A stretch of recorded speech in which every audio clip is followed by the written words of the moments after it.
pala mga kababayan, may nakwento sa akin si Pebbles. I'm sure you know, I'm sure kilala niyo si Pebbles. At may naikwento siya sa akin kanina. Feeling ko naman okay lang ikwento. Um, tawag dito. Mukhang delikado si Madriaga doon sa BJMP. I have learned today, I've learned kanina, I'm not sure kung nabanggit na to na ibang vloggers. Kung nabanggit na, edi huli na ako sa balita. kung nabanggit na, huli na ako sa balita. Pero kung hindi pa, this will be news kung hindi pa. Apparently, tinanggal lahat ng mga dating niyang bantay. Pinatanggal yung kanyang mga dating bantay kasi yung mga nakapwesto sa kanya for the past 2 years kasi kinulong siya, 'di ba, 2023. Pina-pull out. At kasi merong mga chismis pa lang naman na nasa delikado ang kalagayan ni Ramil Madriaga simula nung siya ay lumabas at bilang bagman ni Sara Duterte. So medyo delikado. Ngayon mga kababayan, nakausap ko rin kanina nga si Pebbles at kinumpirma niya sa akin na dumadalaw pa rin.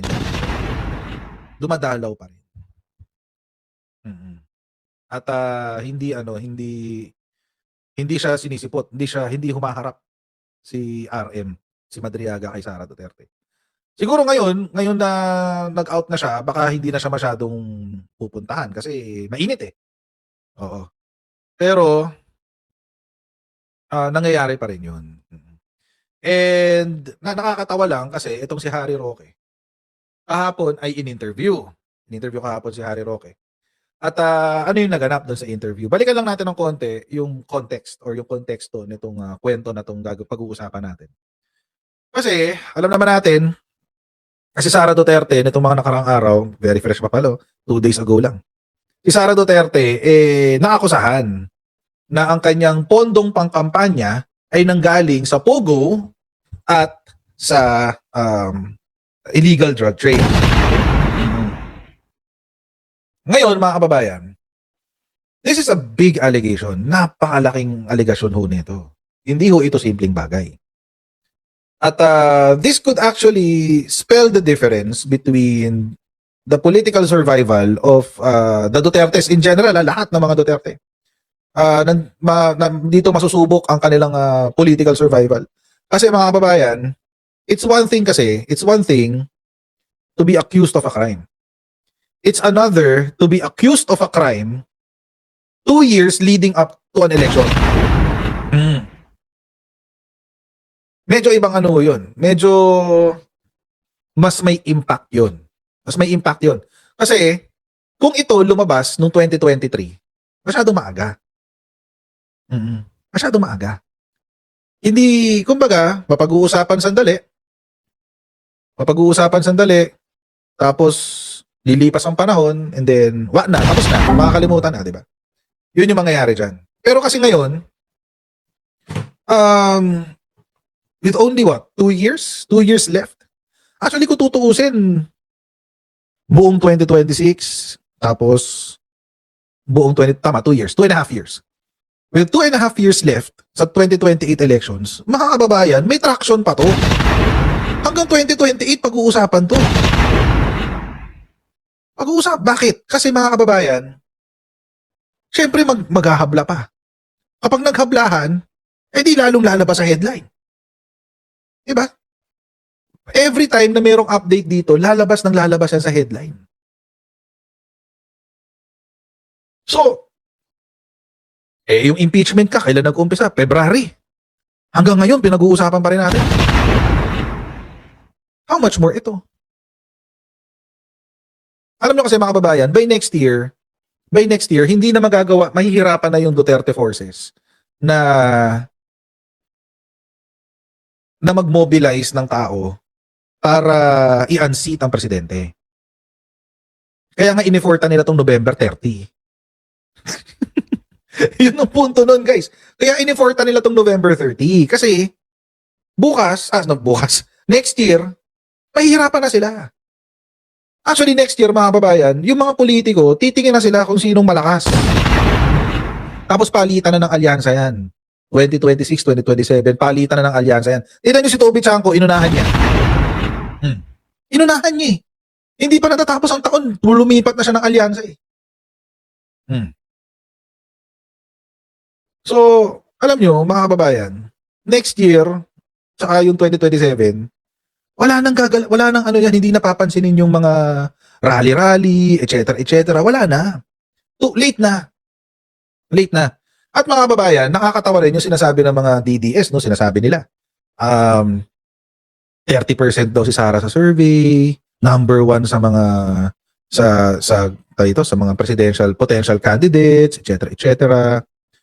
Alam nyo mga kababayan, it's irrelevant. Kasi ibig sabihin, 3 lang out of 7 people ang boboto sa'yo.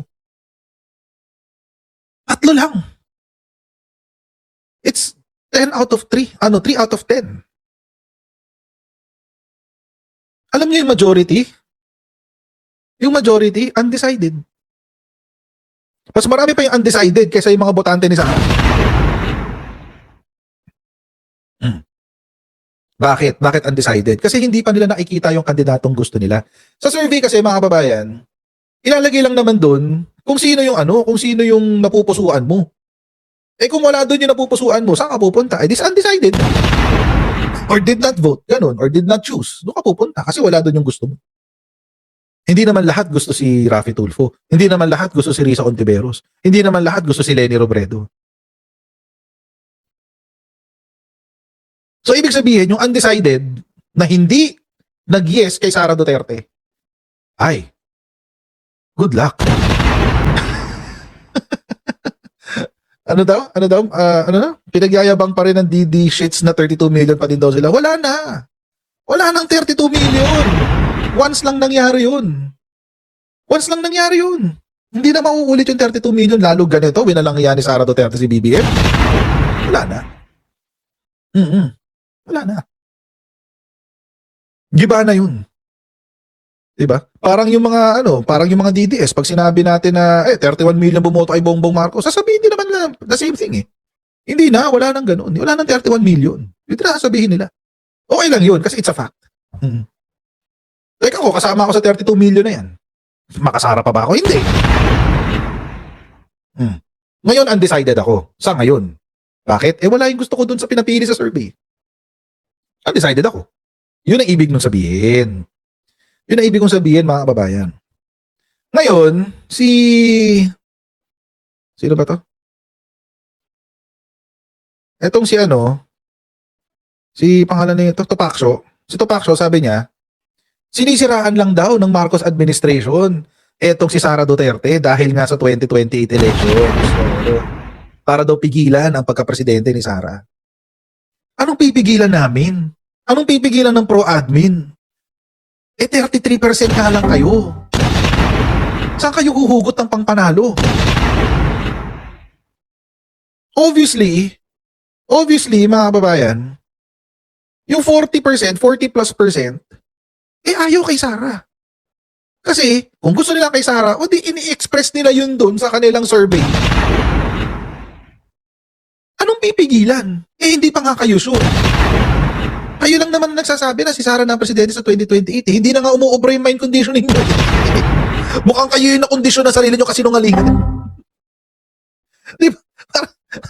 You know how stupid these people are? You know how stupid these people are? Sila lang ang nakonvince ng sarili nyo ng kasinungalingan. Diba? Saan ka nakakita ng gano'ng klaseng tao, guys? Sila lang naniniwala. Binrainwash nila ang isa't isa. How weak? Diba? Ang weak nun, guys.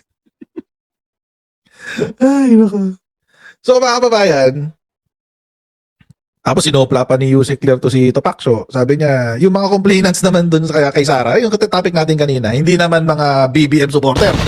Totoo din naman yun. Anyway. So itong aligasyon ni Ramil, si RM, Ramil Madriaga, kakargahin to hanggang 2028. At makakasira ito sa kampanya ni Sara Duterte. For sure. For sure. No joke, no joke. Kaya ngayon, as early as now, mga kababayan, they're trying to paint it as black propaganda. They're trying to paint it as black propaganda, mga kababayan. Wala ito si Harry Roque. Sabi niya, black propaganda lang to, blah, blah, blah, blah, blah, blah. I'm sure you know everything about black propaganda, Harry Roque. I'm sure you know everything about black propaganda. Kayo master niyan eh. Kayo master niyan eh. Sa black propaganda. Alam na alam yan. Memorize nyo na yan. Tinrain nga kayo sa China, di ba? Tinrain nga kayo sa China, di ba? Huwag nyo na ikahiya yun. Alam naman namin lahat. Actually, na-invite pa nga ako dun eh. Di ako sumama kasi EU, China. Nung bati-bati pa ang mga DDS at pro-admin, na-invite ako dun. Pinadaan nila sa common friend namin. Ay ko, yoko, China yan. Baka hindi ako makabalik. Baka hindi ako makabalik. Oo. Titinan niyo yung sinasabi ngayon ni Harry Roque tungkol kay Madriaga. Pakinggan natin. Wala ngayon na he must have entered into a deal sa gobyernong ito para siya ay mapalabas sa kulungan in exchange for this perjured testimonies against VP Sara, no? At ngayon, no, nakakalungkot na yung mga private complainants, sila na nga naging biktima ng kidnapping, sila pa ngayon ang dinidigin, no, ng gobyerno, no? I'm not at liberty right now to discuss kung ano nangyayari doon sa mga private complainants, but I can tell you they are being pressured, no? Para siguro nga iatras ang kaso dito kay Madriaga. Pero I think it is too late already kasi isang witness na lang natitira and the prosecution will rest their evidence, no? So napakahirap naman sabihin lahat ng mga testigo ng mahigit 10 testigo ay nagkamali lamang, no? Yeah. So I think he is wrong in his belief that at this late stage in the day, mapapawalang bisa pa siya dahil aatras sa mga private complainants. Okay, Attorney Harry will look in. Wait lang. Sige, walang problema. Magpakitaan sila ng ebidensya sa korte. But the situation, mga kababayan, is we're not talking about the kidnapping. We're not talking about kidnapping. Hindi natin pinag-uusapan yung kidnapping eh. Ang pinag-uusapan natin ay yung connection ni Sara Duterte sa Pogo at sa drug trade. Wag niyong sasakyan yung mga ganyang wag niyong sasakyan yung narrative or yung ganitong pinapakalat nila Harry Roque na ay hindi kidnapper naman yan, bla bla bla bla bla bla. Di kung kidnapper siya, bakit ninong? Bakit ninong ng anak ni Sara? Si Madriaga. Yung bunso, mga kababayan, ay ninong nung bunso, si Ramil Madriaga. So paano yung sasabihin na walang koneksyon si Sara Duterte kay Ramil Madriaga? Ano, pipili ka lang ng ninong out of the blue? Wala lang. Trip ko lang eh. Trip ko lang. Ha? Lang ganun. Walang magulang na gagawa nun. That angle dahil we'll check on them pero puntahan ko lang na sabi nyo nga parang baka ito'y meron lang talagang dahilan ba't ito ginagawa, pero be that as it may, ito'y sumambulat na dito sa Pilipinas o sa Maynila. I'm sure na monitor niyo at kayo sumagot na kayo, tatawagan namin kayo kaya kayo sumagot dito. Pero kayo ba mapapayo nyo kay VP Sara, dapat ba niyang sagutin ito dahil ito'y naging usap-usapan na ng maraming quarters dito sa Pilipinas? Tingin ko, she should not dignify this with any response. He's after all in jail for 2 counts for kidnapping for murder, kidnapping for ransom. No? So, bakit naman niya papansinin ang mga salita ng isang tao na nakalagay sa isang sinumpang salaysay na hanggang ngayon hindi ko maintindihan kung paano na notaryo yung sinumpang salaysay na yan samantalang siya nakakulong sa DGMP. No? So, nung minsan... Bawal ba yun? Bawal bang magpasok ng abogado sa loob ng kulungan? Sa palagay nyo, paano nagnonotaryo ng judicial affidavit yung mga abogado ng mga nakakulong? Hindi bawal yun. Ipapaalam mo lang yun. Papaalam mo lang sa BJMP, sa warden. Papaalam mo lang yun. Magpapasok kami abogado, magnonotaryo kami, magdadala kami ng seal. Pero lang kasimple yun. Hindi naman imposible yun eh. Diyos ko naman. And by the way, mamaya natin pag-usapan yung kidnapping.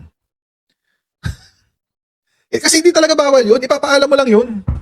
Hindi naman kontrabando yun eh. Lalo na kung kukuha ng affidavit. Lalo na kung kukuha ng statement. Hindi bawal yun. Tuloy.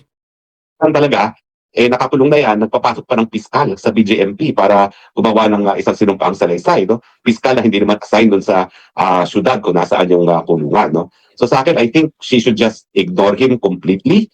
Do not dignify anything that he says dahil public record naman, talaga siya ay nahaharap sa mga heinous crimes being prosecuted as we speak.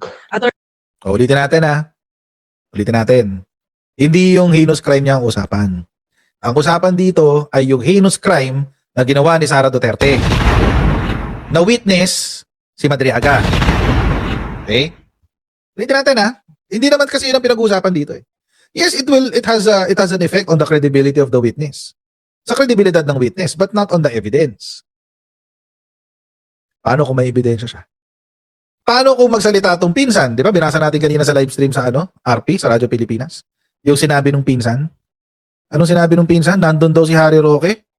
Oo, pinuntahan daw sila. Tapos nandun siya nung tinotorture yung pinsan.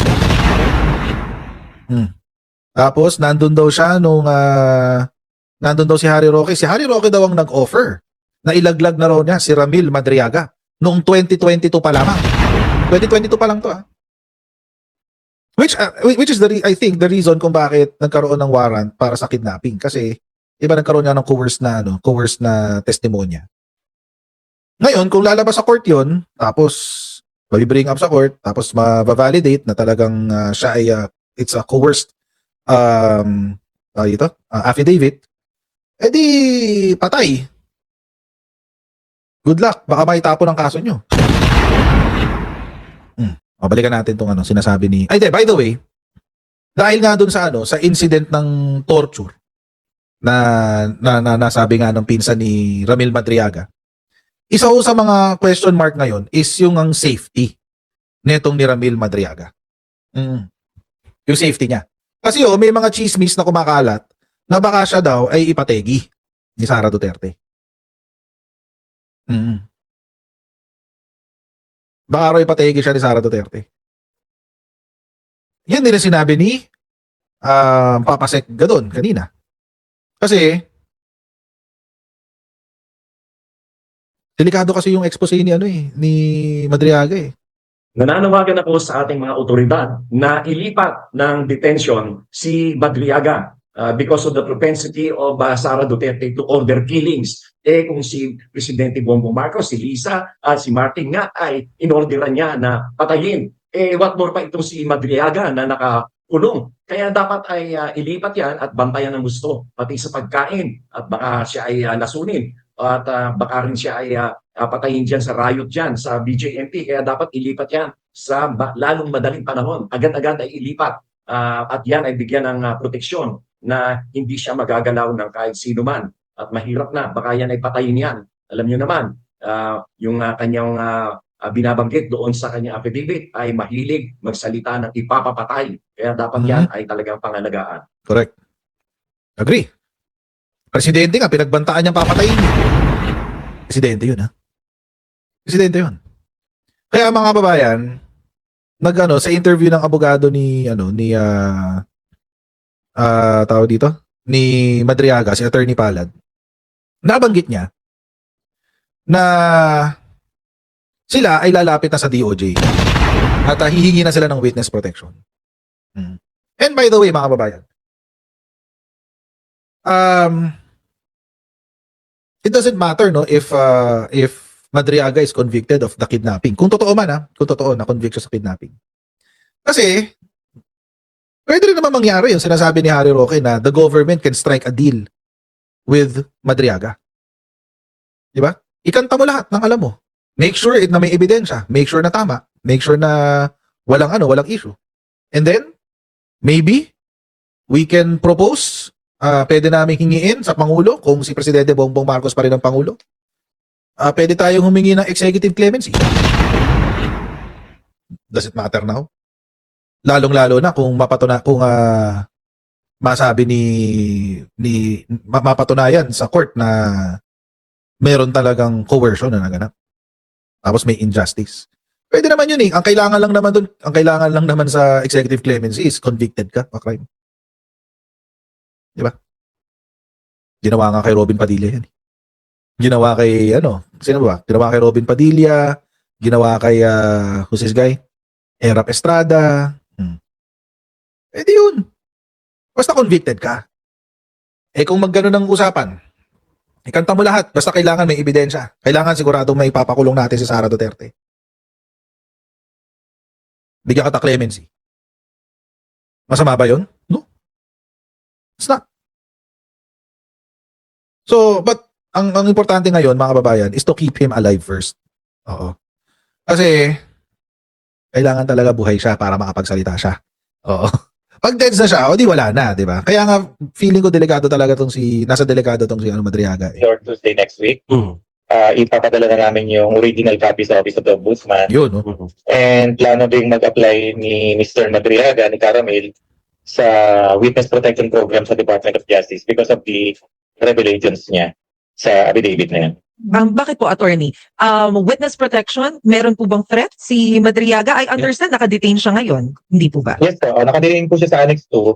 And as of now, wala naman problema sa security, pero wala naman pong pinagbabawal kung mag-apply siya sa witness protection para sa mga usapin na yan na sa palagay niya sensitibo talaga the moment na pinirmat niya yan. Opo. Base nga po dun sa mga information na nababasa namin ngayon, medyo mabigat po talaga yung mga accusations ni Madriaga, especially sinasabi na mukhang nakakuha ng financial support sa Pogo. Tama po ba si VP Sara? I wonder, attorney, bakit po ngayon inilabas itong usaping ito, yung timing, kumbaga, na alam po natin na mainit yung usapin na politika, tapos sumabay ito. Bakit po ngayon?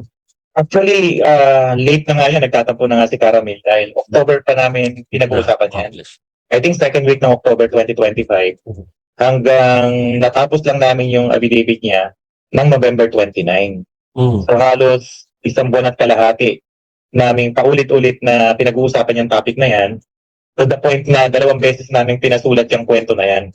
Hindi yan yung style na ini-interview ko siya ako nagsusulat. Hindi. Sabi ko sa kanya, magkwento ka, itulat mo sa papel. Sulat. Then habang ginagawa niyan, marami akong tanong sa kanya para makita ko talaga kung alam niya yung kwento niya or nagtatahi-tahi lang siya ng istorya. So, mabigat na rin yung pressure sa akin noon na sinasabi na parang hiraw namin sa tinutulungan, wala kaming ginagawa, marami nang dumadalaw sa kanya, nagpe-pressure na siya. Kaya, nung November 29, talaga nagdala na kami ng printed copy pati notary public para mapapirma na sa kanya. Mm. At masumpa niya nga at maging official na yung sulat na yan. Yung See? Abogado ni Madriaga ang nagpasok ng notaryo. Pwede kasi talaga yun, guys. Ginagawa naman talaga yun. There's nothing unusual about it. Kasi kakukuha ka ng judicial affidavit eh. Walang unusual dun. Ginagawa ko talaga yun. Anyway, tuloy. affidavit na yan. Pero bakit po ngayon? Kasi base po doon sa affidavit, parang 2016 pa, tama po ba? Nagsimula etong pagiging, kumbaga, bagman ni Madriaga para Alleged ba? allegedly, bagman para kay VP Sara. So, ganun po katagal, bakit ngayon niya naisipan na, teka, napuno na ako? Does it matter? Sorry I mean, alam naman natin naggalit siya kay Sara. Diba? Pero, sa akin it doesn't matter eh. Buti nga lumabas eh. Diba? At saka ngayon, mga kababayan, sabihin natin 2016 pa siya gigil. Actually, 2023 lang naman siya nakulong. Pero kasi ngayon, tulad nga nag-file siya ng kaso ng land grabbing, tapos tinaniman siya ng kaso ni Harry Roque, and kaya siya nakakulong. Yung kaso ng land grabbing, hindi umusan sa ombudsman, tapos kinasuhan pa siya ng allegedly, it's a fabricated case. Pero alam nyo mga kababayan, hindi rin naman malabo na mangyari yun. Hindi malabo. Kasi alam naman natin ang mga Duterte, namimigay talaga ng kaso yan. Di ba? Namimigay talaga sila ng kaso. Alam natin yan. Baka nakakalimutan niyo si Laila de Lima. Mamaya, pakinggan natin sinabi niya kasi kinausap din niya si Ramil. Kasi pa nagsimula itong problema niya, siguro tama ka, napuno na, no? Ano yan base doon sa isang sulat kamay niya na binigay sa akin, nagsimula daw yung pagkalat niya kay VP Sara nung time na binanatan siya sa isang istasyon ni Atty. Roque at sinampahan siya ng kidnapping. Doon na nagsimula yung kanilang pagkabasag ng samahan nila dahil humingi ata siya ng tulong kay VP Sara na mamagitan at kausapin si Harry Roque na itigil yung ginagawang kidnapping case sa kanya. Ang sagot ata ni BP Sara kung anong gawin ni Harry Roque, presume correct, at pag dinimanda mo si Harry Roque sa ombudsman, para mo na rin dinimanda ang Duterte family. Doon siya nasaktan talaga. Yun, no? Patay. So sumampa yung kidnapping case sa kanya mula 2023, nakakulong siya, and tuloy pa rin ang pagpo-prosecute. Ang mabigat nito kasi, yung kidnapping case na isinampa sa kanya, na ang kwento niya sa akin ang may pakana si Atty. Roque, at nagpo-prosecute sa kanya yung law office din ni Atty. Roque. So every time na mag-hearing, alam mo yung naalala niya yung ginawa sa kanya, at hindi man lang siya natulungan nila BP Sara sa kabila ng pangatrabahong ginawa niya. So, October, lumapit na yan sa akin at nagpapatulong nga. Inabot kami ng 1 buwan at kalahati sa kaka-interview, sa kaka-validate ng mga kwento niya, sa pag-check sa Facebook account niya, yung mga pictures talaga, yung credentials niya, yung mga motor na sinasabi niya ibinigay sa kanya ni former President Duterte, at yung kanyang mga connection doon sa trabaho. Halos 1 buwan at kalahati din namin ginagawa yan. Okay, Yung so timing, siguro nataon lang talaga ngayon, pero actually, nung ano pa nga yan, bago pa mag-undas sana yan. Kaso sa sobrang busy, hindi namin natapos talaga. So, may ebidensya siya. At yun yung kailangan natin makita. Yun yung gusto kong makita, mga kababayan. Yung mga ebidensya niya. Kaya nga tingnan nyo, mga kababayan, mga kotsero, yung mga DDS, ang gusto nilang tingnan, kidnapper. O sige, well and good. Sabihin natin, totoong kidnapper siya. Be that as it may. Totoong kidnapper. Halimbawa lang. Pero, kidnapper siya na may alam sa mga Duterte. Diba? Ulitin ko kidnapper siya, walang problema. Harapin niya yung kaso niya, gumawa siya ng krimen, harapin niya yung kaso niya, kung totoo yung kaso niya. Harapin niya yung kaso niya, walang problema. Well and good, go, walang problema. Pero, kidnapper siya na close sa mga Duterte. It tells me one thing. The Dutertes don't keep good company. Diba? Diba? Ang mga Duterte, they don't keep good company. Kasi itong si Madriaga, ang ninong ng bunsong anak ni Sara Duterte.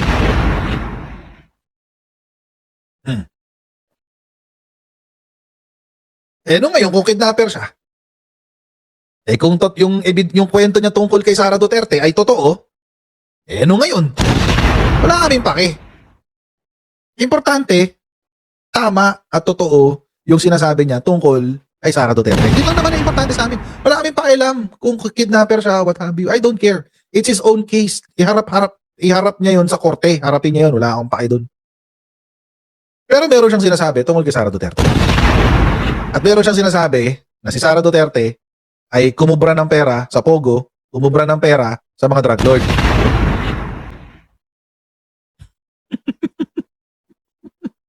Langya.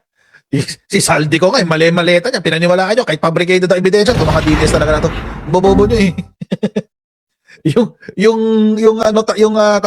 kay Orly Gutesa nga, peke yung notaryo. Tapos hindi niya alam yung kwento nung kanyang salaysay. Tapos, pinaniwalaan nila. Don't get distracted, mga kababayan. Kapag may DDS na nagsabi sa inyo, hindi, kidnapper naman siya, etc. Sabihin nyo lang, it doesn't matter. Kung totoo yung sinasabi niya kay Sara, o di kidnapper siya na may alam kay Sara. Diba? Di kidnapper siya na may alam kay Sara Duterte. Criminal siya na alam ang criminal activity si Sara Duterte. O di whistleblower siya